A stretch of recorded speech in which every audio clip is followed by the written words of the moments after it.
Who could have imagined that an open relationship, initiated by my partner himself, would hit me like a sudden, torrential downpour, completely upending the world I'd always thought was stable? Not only did I grow deeper and deeper into this affair with his best friend, but I also witnessed firsthand how the man who'd once treated me with such tenderness had become unrecognizable, completely out of control. Right now, sitting here in front of my computer, my fingers hovering over the keyboard, I never would have dreamed that I'd find myself laying bare my bleeding heart on some unfamiliar online forum in this way. I need an outlet, and more than that, I want to know, in this farce, tangled up in desire and betrayal, am I really the one to blame? I'm Layla. Some people call me Lily, a 29-year-old ordinary woman who'd always believed she could hold love firmly in her grasp.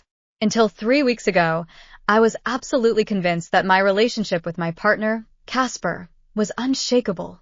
3 years of dating, 2 years of living together. We'd spend weekend mornings frying golden pancakes together, stroll through the city's parks at dusk after work, and he'd laugh uproariously at my terrible jokes.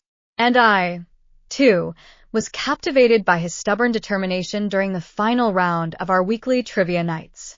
Our story was as ordinary as could be, but in my eyes, it was once the very definition of perfection.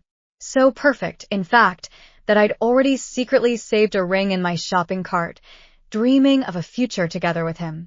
I'm a floral designer, specializing in wedding and event floral arrangements, while Cass is a boutique coffee supply chain consultant based in Seattle. We both have stable jobs, plenty of close friends, and harmonious relationships with our respective families. My mom adores him, and his dad always invites me to watch sports games. To everyone else, we're the perfect couple. Life was supposed to keep rolling along smoothly, until that dinner last Tuesday. Cass was casually chatting about a work project when I suddenly froze mid-bite of my sandwich, all because he casually tossed out a remark. Hey, what do you think? Should we give an open relationship a shot? The fork in my hand clattered onto the plate, and for a split second, I felt completely frozen, almost as if I'd misheard him. But he didn't stop. He even said that many couples online are trying this out, arguing that it can help each of us grow and strengthen our relationship. Do you have someone specific in mind you'd like to date? I blurted out. That was the only thought running through my head. Otherwise, who would suddenly bring up something like this? Cass immediately panicked and started defending himself. No. It's just that I think we should explore more options instead of waiting until 10 years from now and regretting it. I sat there frozen, my mind buzzing with confusion. The man sitting across from me, casually suggesting we date someone else, this same man who used to get jealous if even a female waitress smiled at me twice, now treated the whole thing as casually as if we were trying out a new restaurant. Have you been unhappy lately? I tried to press him further. Not at all, he said, reaching out to take my hand. I love you. This is just about making our relationship even better, giving us new experiences, and in the end, we'll always come back to each other. My mind went completely blank, filled with confusion and panic. Even my appetite had vanished. Cass, on the other hand, was all excited, his eyes sparkling as he launched into a lively discussion about the boundaries and rules of an open relationship. I know it might sound cowardly, but I still said yes, not because I wanted to give it a shot, but because the eagerness in his eyes was impossible to hide. His body leaned forward, almost pleading. His determination was already clear as day. Refusing him would have felt like trying to close a door he'd never intended to shut in the first place. Are you really okay with this? He asked, keeping his eyes wide open and putting on a concerned act, as if I actually had a choice. As I looked into his eager expression, I knew full well this wasn't a choice at all. But I wanted to understand exactly what he was thinking, so I had no choice but to play along for now. I'm fine, I said, forcing myself to sound calm and nodding firmly. If you think it'll be good for us, then go ahead and give it a try. As soon as the words left my mouth, I realized I'd stepped into an abyss, and I also realized, crystal clearly, that I was losing him. He suddenly became excited, meticulously going over the details of how we'd both sign up for dating apps and perfect our profiles. Clearly, he'd been planning this all along. I sat there, My mind filled with confusion. How long had he really been plotting this? Had this relationship, in his eyes, already reached a point where it needed to explore the world outside? His perfectly calculated demeanor sent a chill down my spine, and my impression of him plummeted in an instant. The rest of that evening felt strangely eerie. We watched TV as usual, but my mind was in complete chaos. Cass snuggled up next to me, acting as if nothing had happened, as if he hadn't even suggested completely transforming our relationship earlier that day. Countless times, I wanted to take back what I'd said and tell him I'd never agreed to any of it, but I didn't know how to begin. Every time I caught him scrolling through his phone with a smile on his lips, I became more and more certain that I'd made a huge mistake. Late at night, lying in bed, I tossed and turned, unable to fall asleep. While Cass slept soundly beside me, I stared at the ceiling, filled with dread. What kind of trouble had I gotten myself into? I wanted so badly to wake him up and tell him that I didn't want to share him, but at the same time, I was terrified that if I refused, he'd just carry on as usual, maybe even walk away from me altogether. I combed through my recent memories, trying to spot any signs I might have overlooked, yet the more I thought about it, the deeper my doubts grew. Was he simply tired of me? Or had he already fallen for someone else? How else could he suddenly come up with such a ridiculous proposal? Countless questions swirled in my mind, yet not a single one had an answer. At that moment, I still had no idea that this was just the beginning of utter chaos, and his utterly nonchalant attitude had already begun slowly eroding my fondness for him. Be the next day, everything started to change. Cass spent the entire night signing up for accounts on X software and Y software, even asking me to help him pick out photos, as if it were perfectly normal for a girlfriend to do something like that. He even asked me to take new photos for him. Yes, you heard that right. I played along and took pictures of my boyfriend, just so he'd look even more handsome in front of other women. I also tried creating my own profile, purely to show that I was making an effort, but honestly, I had absolutely no interest in it. Every time I tried writing a personal bio, it felt both weird and utterly fake. What was I supposed to write? In a relationship, but looking for some fun? The whole thing just made me feel sick. Deep down, I think he knew full well that I'd never actually go out with anyone. After all, I'm not really into socializing, and I simply don't have the time or energy to meet new people. I've told him this several times already. So he probably figures he can go on dates with other women while keeping me around as a backup plan. Cass quickly got matched with someone apparently. He's both handsome and funny. But what really bothered me was how fast he started meeting these women. Within just 1 week, he'd already scheduled 3 dates, no less. He'd also show me their profiles, as if we were gossiping about celebrity scandals. Check this out, he'd say, holding his phone up to my face. This is Mia. She's an independent fragrance creator, and we're going for coffee tomorrow. All I could do was nod, trying hard to act like it was totally normal and totally cool. The first time he'd ever gotten ready for a date, my stomach was churning with anxiety. He'd put on a brand new shirt I'd never seen before, spent nearly an hour fussing over his hair, and when he finally emerged from the bedroom, he spun around and asked me, "How do I look?" His eyes sparkling with excitement. I forced myself to say, "Great," though inside, I felt a bitter pang. A single shirt like that probably cost more than what he'd spend on taking me out on a whole date. That night, he didn't get home until late, still laughing nonstop all the way. Once in bed, he stayed up texting for nearly an hour, and I could only pretend to be asleep. The next day, he hummed softly while making coffee, as if everything had been absolutely perfect. I figured out his schedule. He'd date Mia on Mondays, meet with a niche instrument restorer on Wednesdays, and hang out with a handmade leather goods artisan on Fridays. His dates kept changing, yet every time he came back, he looked utterly delighted. I couldn't help but check his social media location. Even though I knew it was pathetic, I was desperate to uncover the truth. One evening, I even drove to the restaurant he'd mentioned and saw with my own eyes how brightly he smiled at a woman wearing a stylish dress, his hand casually resting on her arm. The tenderness in his eyes was exactly the same as the way he used to look at me. What hurt even more was his utter disregard for me. He spent less and less time with me, stopped cuddling, and spent all day glued to his phone, texting away. Even our Saturday tradition of making pancakes together had been completely forgotten. He'd rather go have brunch with his friends. I tried gently reminding him that he was dating too frequently, but he just stared at me like I was crazy. Isn't that what an open relationship is all about? You could give it a try, and I'll help you perfect your profile, he said. But that's not what I've ever wanted. What I've been longing for is the him who'd happily join me for a slice of pizza or watch cheesy movies with me. Not this stranger before me, who's all about going out on dates and nothing else. I just couldn't take it anymore. I walked to the picnic park where we used to hang out and sat there for 2 hours, my heart filled with utter despair at the collapse of our relationship. Every message he sent, "I hope you're okay," or "You don't have to wait for me," felt like a knife twisting in my chest. The next day, he was still buzzing with excitement as he told me about his date. How interesting that woman was, how she'd taken him to this amazing new restaurant. I finally lost it. I got up and left the room.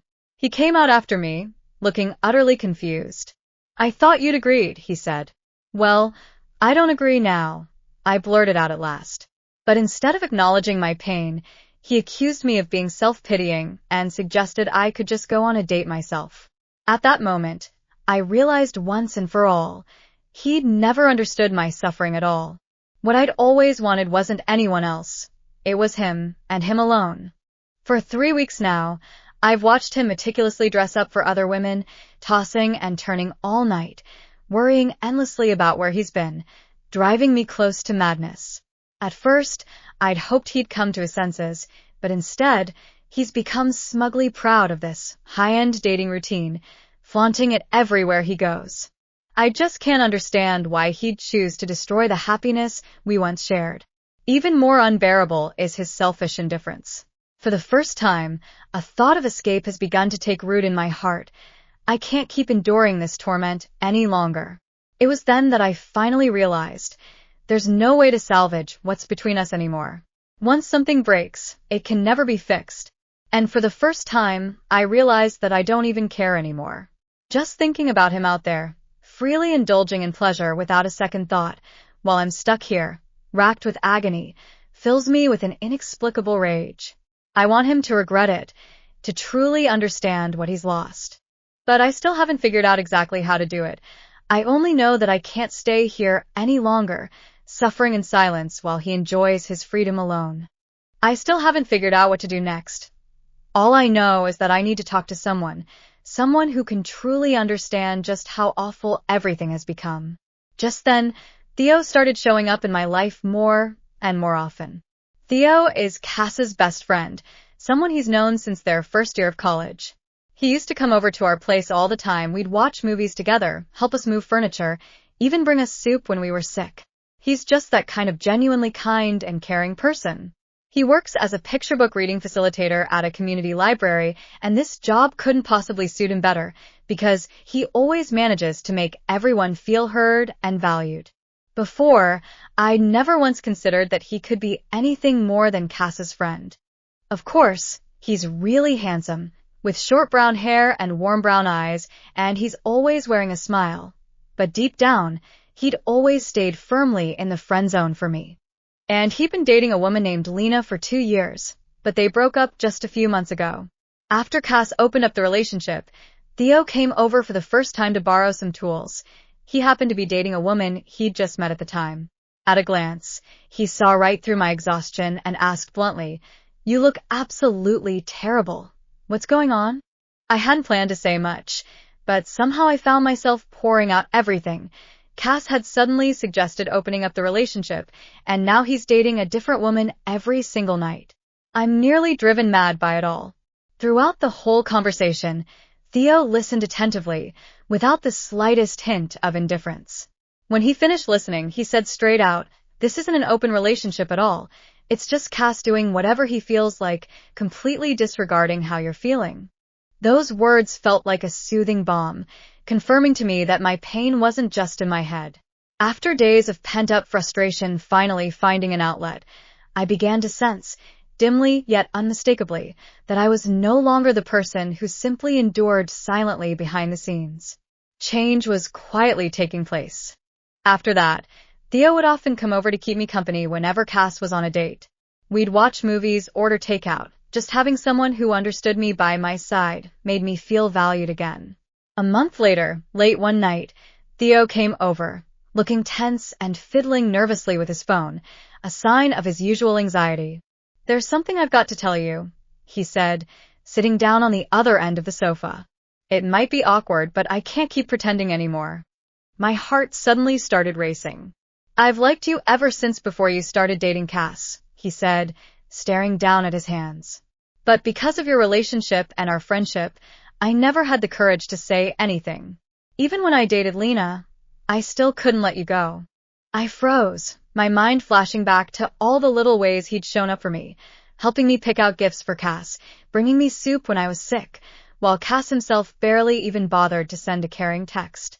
I realized just how oblivious I'd been all along. More importantly, I no longer found myself trapped in the same cycle of wallowing in the pain Cass caused. Instead, I'd begun to listen to what my own heart was telling me, no longer letting myself be held back by the label of Cass's girlfriend. "You don't have to say anything," he quickly added. "Seeing you suffer like this is just unbearable. I know you deserve so much better." For the first time, I took a good, careful look at him. The simple denim jacket made his eyes shine even brighter. Cass's selfish face flashed through my mind, and suddenly I realized I was no longer the naive fool who'd silently wait for him to come back. I'd had enough of being treated like a backup plan, enough of losing myself in this relationship. I wanted to live for myself once and for all. That was the most genuine change I'd ever made. Taking a deep breath, I finally took control of my emotions. "Theo," I said, my voice unusually firm. He leaned toward me, about to speak, when suddenly he tilted his head down and kissed me. Back then, I would have definitely pushed him away, torn between thoughts of Cass and our friendship. But now, without a second thought, I returned his kiss with equal passion. We spent the whole night together, and Theo's care for me wasn't fake at all. He paid attention to my feelings, genuinely cared about what I was thinking. This kind of respect was something Cass had never given me. I know this step marked a complete farewell to my old self and opened the door to entirely new possibilities. Later, as we lay in the darkness, I slowly realized that things had reached this point, that everything had already changed. I'd actually ended up in bed with my boyfriend's best friend, a boundary I should have never crossed. Yet deep down, I felt nothing but profound peace. This wasn't some mindless rebound, nor was it a rash mistake made in the heat of the moment. He leaned on his elbow, looking at me with eyes full of curiosity and inquiry. "What should we do now?" he asked softly, yet his tone was firm. I let out a long breath, staring up at the ceiling. I should have had an answer. I should have felt guilt, been torn apart by conflicting emotions, but all I felt was relief, as if after weeks of suffocating in the chaos Cass had created, I'd finally been able to take a deep, refreshing breath. "I don't know," I admitted, /B. Co hesitated for a moment, then said, "I don't regret it." "How about you?" Strangely enough, I didn't regret it either, not for a single second. Because ever since this open relationship disaster began, I'd finally seen the truth clearly. It wasn't me who'd ruined our relationship.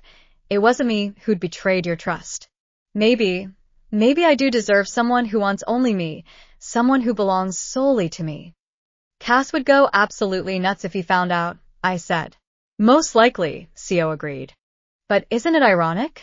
He thinks it's perfectly natural for him to date other people, yet the mere thought of you doing the same drives him crazy. He was right. Right then and there, I decided that maybe it was time Cass got a taste of what I'd been going through. I didn't tell Cass right away about Co and me. I wanted to first gauge his reaction through subtle hints. After all, he'd been flaunting himself with different women left and right these past few days. He certainly deserved to experience a bit of what I'd been through.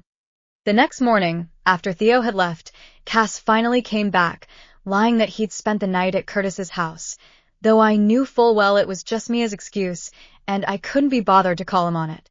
As he chatted excitedly about Brother Night, I casually mentioned while making coffee, Theo came over last night, and we had a really good time talking. At that instant, Cass's hand froze mid-grip on the coffee pot. What did you guys talk about? Just everyday stuff and some personal things. We had a great time. His expression shifted so dramatically that it was almost comical.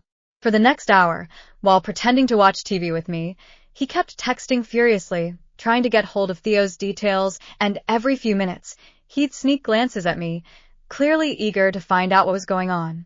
Over the following days, I kept bringing up Theo, saying how funny and understanding he was, and how often we exchanged texts. Each time I mentioned him, Cass struggled visibly to hide his discomfort, his face turning as dark as night. One day, as I was smiling at my phone, he suddenly leapt up and demanded, "Who are you texting?" Theo, I recommended a new show to him, and he really liked it. He forced a smile but couldn't hide the pain in his voice. You two have been talking a lot lately. Yeah, it's really comfortable hanging out with him. After that, he started secretly snooping through my phone.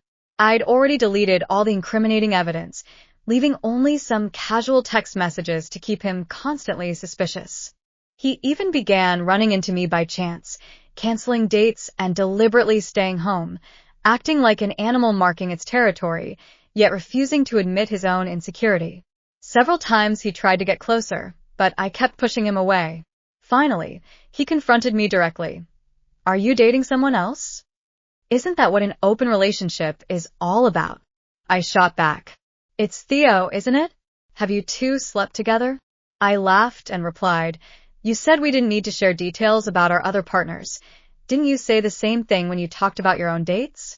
Cass completely lost it, digging through my social media feeds and obsessively watching Theo's posts. The final straw that broke the camel's back was the selfie Theo posted from the coffee shop, my daily spot for coffee, right near the Space Needle. He immediately called me, demanding an explanation. I tried to stall and then shot back with a counterargument, but he simply refused to believe me. The man who used to spend entire nights on dates with me, never once being completely honest about where he was, now wanted to micromanage every single move I made. I told Theo about Cass's craziness, and he just laughed it off. We met secretly at his place, and our initial suspicions quickly gave way to a sense of righteous indignation. He just can't stand losing control, Theo said. I wholeheartedly agreed. He doesn't even have the right to complain. In fact, complaining would be admitting that all along he was just cheating under the guise of an open relationship. Soon after, Cass suddenly proposed ending the open relationship altogether, saying he wanted to refocus solely on us. The man who'd been going on non-stop dates for days now seemed to be bestowing some kind of favor upon me. He reached out to take my hand, but I pulled away with a cold smirk. Back to the way things were? Like none of the past few weeks ever happened? His face was full of confusion. Isn't this exactly what you wanted? Yet you don't look happy at all. Of course I'm not happy. Seeing you date other people every night and treat me like I don't exist, it'd be hard for anyone to feel happy, wouldn't it?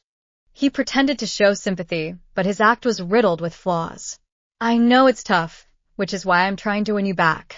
Win me back. Just like you won back half the women in this city. You agreed to an open relationship. You're free to date whoever you want.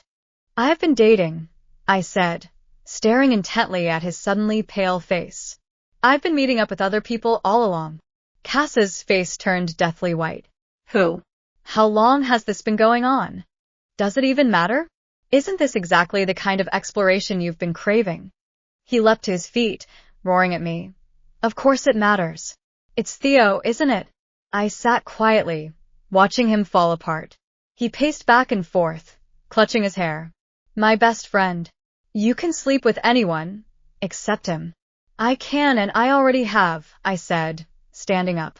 Cass froze in place, staring at me in disbelief. What did you just say?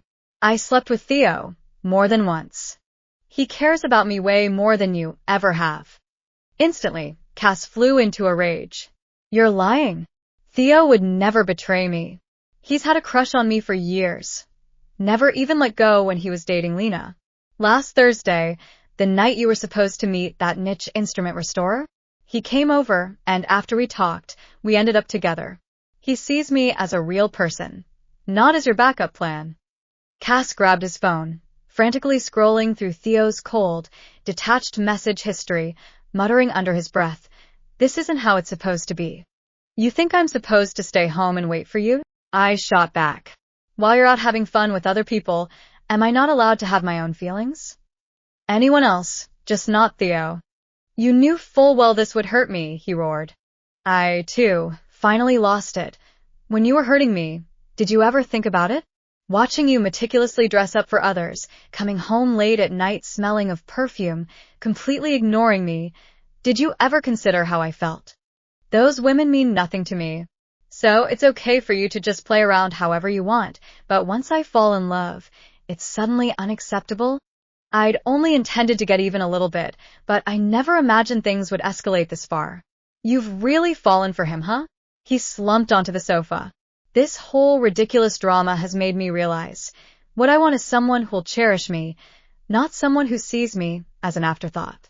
Sobbing uncontrollably, he begged me to give him another chance, but I shook my head coldly. I know exactly how it feels to be truly cherished. I'm not settling for anything less anymore.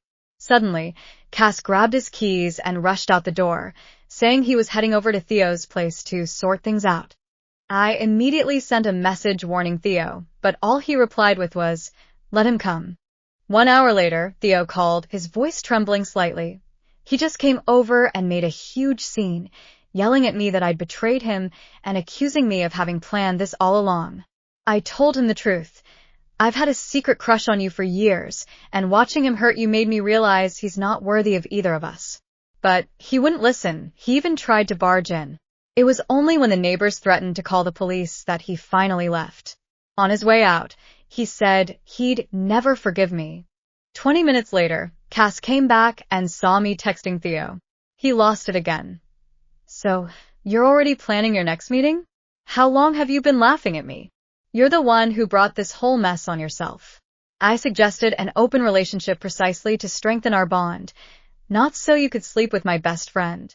"You're just making excuses to cheat, treating me like a backup plan." He grabbed our wedding photos and the gifts I'd given him, tossing them into a box, then declared he was heading over to Curtis's place. "Go ahead, take whatever you want." My cold, indifferent reaction left him speechless. "You're not going to stop me? You don't care about me or this relationship at all. Why would I try to stop you?" He slumped instantly. "I thought you'd keep waiting for me, waiting until I'd had my fill of fun and finally settled down." The truth finally came to light. I was never his partner. I was just his safety net. "You've got it all wrong. I'm not some loyal dog who'll wait around for you to finish playing and then come crawling back. I deserve better, not to be your second choice. I loved you. What you loved was my availability, ready whenever you needed me. That's not the same thing." He cried again, but I remained utterly unmoved. "I'll come back tomorrow to pick up the rest of my stuff." He grabbed the box and left. I called Theo, and we talked about Cass's twisted behavior and our future. He said his friends were calling him a traitor and cursing him left and right, but he didn't care. As I stood there, staring at the half-empty apartment, I felt an unexpected sense of relief. I asked him to come over and stay with me, and in that moment, I realized I didn't care about anything anymore. The next morning, Cass came to pick up the remaining items. He brought Curtis and 2 other friends whom I didn't know very well. As they helped him pack up his stuff, they all gave me disgusted looks, as if I were the real villain. Clearly, Cass had already shared his version of the truth with them. "My game console is mine," he said as he unplugged it. "It was a birthday gift I gave you." "Whatever," Cass shrugged. "Take it if you want." I'd already stopped caring about any of it. Theo showed up halfway through their packing. He hadn't planned to come in the first place, but after I texted him saying I needed coffee, he immediately understood what I meant. When Theo walked in, Cass's friends started whispering among themselves, but Theo simply ignored them. Instead, he handed me the coffee. "You're just going to flaunt it so openly?" Cass snapped. "Nobody's showing off," Theo said calmly. "I'm just here to support my girlfriend." It was the first time the two of us had used the word girlfriend. Cass's expression looked as if he'd been slapped in the face. After that, packing up became much faster. Cass's friends were all rushing around, grabbing their things, probably hoping to get him out of there before he broke down again. Once they'd finished packing, Cass stood for a moment at the door. "I really did love you," he whispered. "No," I replied. "What you loved was having me there for you whenever you needed me. Those are two very different things." After they left, Theo helped me clean up the mess. "Are you okay?"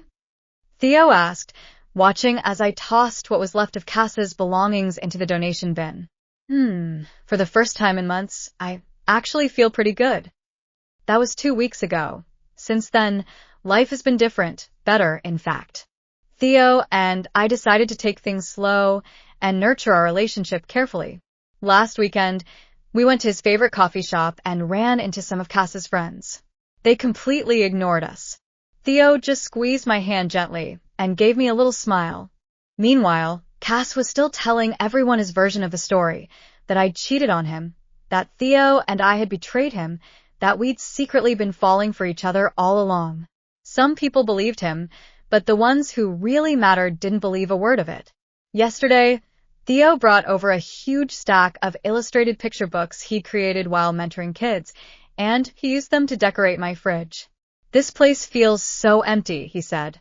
As I looked at those drawings, I suddenly realized, this is exactly the kind of life I've been dreaming of, someone who notices these little details, someone who cares enough to make my space feel warmer, someone who'll bring me coffee just because they miss me. That night, I helped Theo organize the kids' reading reflections on their picture books, and we watched together the new mystery series he'd been loving. It was simple, unpretentious, and utterly real. Looking back now, I'm even kind of glad Cass suggested an open relationship, not because it was a great idea per se, but because it made me realize exactly what kind of partner I really wanted. Someone who puts me first, rather than only thinking of me when it's convenient. Life is funny that way. Sometimes the worst decisions can lead you to the very best places. For me, that place turned out to be meeting the right person, the one who's always been by my side all along. Update: thanks so much for your support. Right now, Theo's lying across my shoulder, reading what I've been writing, and he's still laughing at how I described him as always wearing a smile. Oh, by the way, he asked me to say hello to everyone.